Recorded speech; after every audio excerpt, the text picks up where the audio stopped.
ಬಜ್ಜಿ ಮಾಡ್ಕೊಂಡು ತಿನ್ಕೋಬಿಡ್ತೀನಿ. ಒಂದೊಂದು ಕಮೆಂಟ್ಸ್ ಕೂಡ ಮುತ್ತಿನಂತೆ ಇತ್ತು ಸರ್. ಇಂತಹ ಪಾರ್ಶಿಯಾಲಿಟಿ ಮಾಡುವ ಶೋ ಕಂಡೇ ಇಲ್ವಂತೆ ಈ ಜನ. ಶಿಶಿರ್ ಔಟ್, ರಜತಿನ್ ಕಾಲ ಅಲ್ಲ, ಬಿಗ್ ಬಾಸ್ ಮನೆಯೊಳಗೆ ಇದೆಂತಹ ನೀತಿ. 24 ಅವರ್ ಗೇಮ್ನಲ್ಲಿ ಏನಾಯ್ತು ಅಂತ ನೋಡಿದ್ದೇ ಆಗಿದ್ರೆ ಅವತ್ತು ರಂಜಿತ್ ಮಾಡಿದ್ದು ಅಬ್ಸಲ್ಯೂಟ್ಲಿ ಕರೆಕ್ಟ್. ಜಗದೀಶ್ ರಂಜಿತ್ಗೆ ಪ್ರವೋಕ್ ಮಾಡಿರ್ಲಿಲ್ವಾ?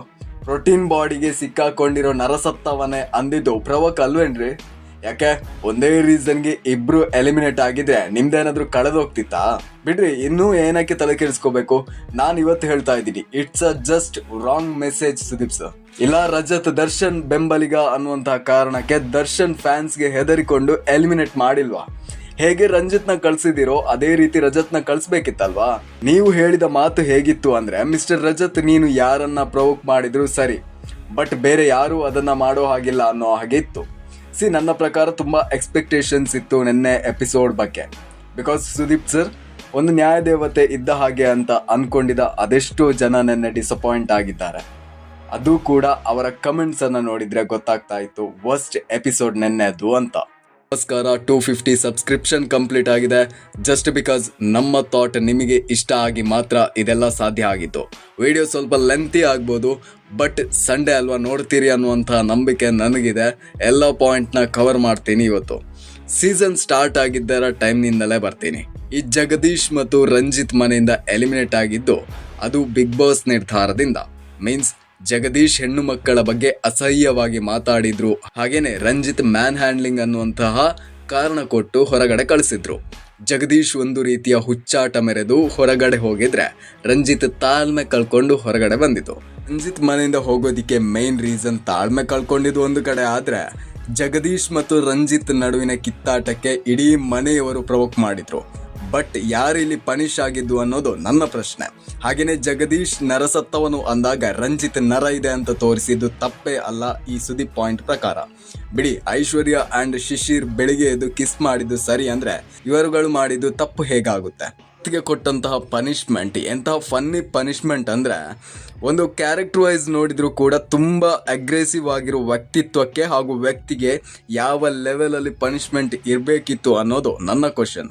ನಾವುಗಳು ನ್ಯಾಯದ ಪರವಾಗಿ ಇದ್ದೇವೆ ಹೊರತು ಯಾರ ಪರವಾಗಿಯೂ ಅಲ್ಲ. ಅಷ್ಟಕ್ಕೂ ಧನ್ರಾಜ್ ಮೇಜರ್ ಪ್ರಾಬ್ಲಮ್ ಏನು? ರಜತ್ ಎಲ್ಲರ ಬಳಿ ಹೋಗಿ ನಿಂದಿಸಿದ್ದು ಸರಿ, ಬಟ್ ಧನ್ರಾಜ್ ಮಾಡಿದ್ದು ತಪ್ಪು ಅಂದ್ರೆ ಹೇಗೆ ಸರ್? ಯಾಕೆ ರಜತ್ ತನ್ನ ಮಿಸಸ್ ಹೀಗೆ ಮಾಡಿದ್ರು ಕೂಡ ಇದೇ ರೀತಿ ರಿಯಾಕ್ಟ್ ಆಗ್ತಿದ್ದ? ಇಲ್ವಲ್ಲ.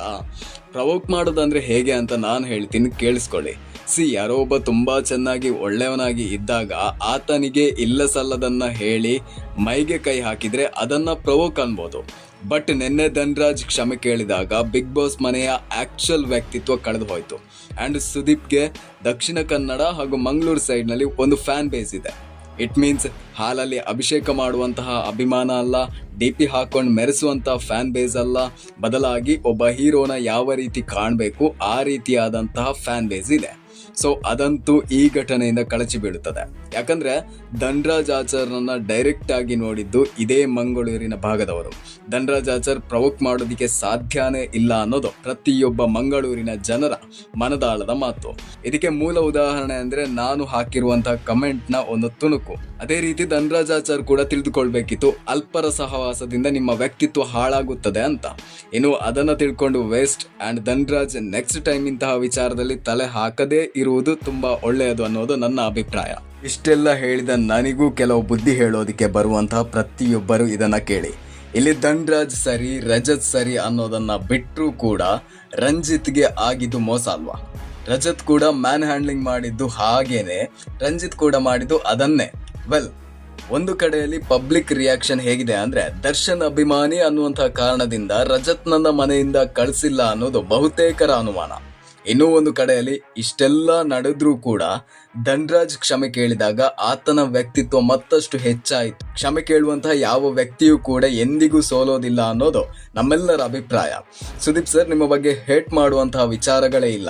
ಆದರೆ ನಿನ್ನೆ ಎಪಿಸೋಡ್ ಬಹುತೇಕ ನಿಮ್ಮ ಅಭಿಮಾನಿಗಳಿಗೂ ಕೂಡ ಹರ್ಟ್ ಆಗಿದೆ. ಆಗಿರುವ ಘಟನೆಯನ್ನು ಮತ್ತೆ ಸರಿ ಮಾಡೋದಕ್ಕೆ ಸಾಧ್ಯ ಕೂಡ ಇಲ್ಲ. ಅದರ ಬಗ್ಗೆ ಮಾತಾಡೋದು ಕೂಡ ವೇಸ್ಟ್ ಆಫ್ ಟೈಮ್ ಅಂತ ಹೇಳ್ತಾ ಈ ವಿಡಿಯೋವನ್ನು ಎಂಡ್ ಮಾಡ್ತಾ ಇದ್ದೇನೆ. ಧನ್ಯವಾದಗಳು.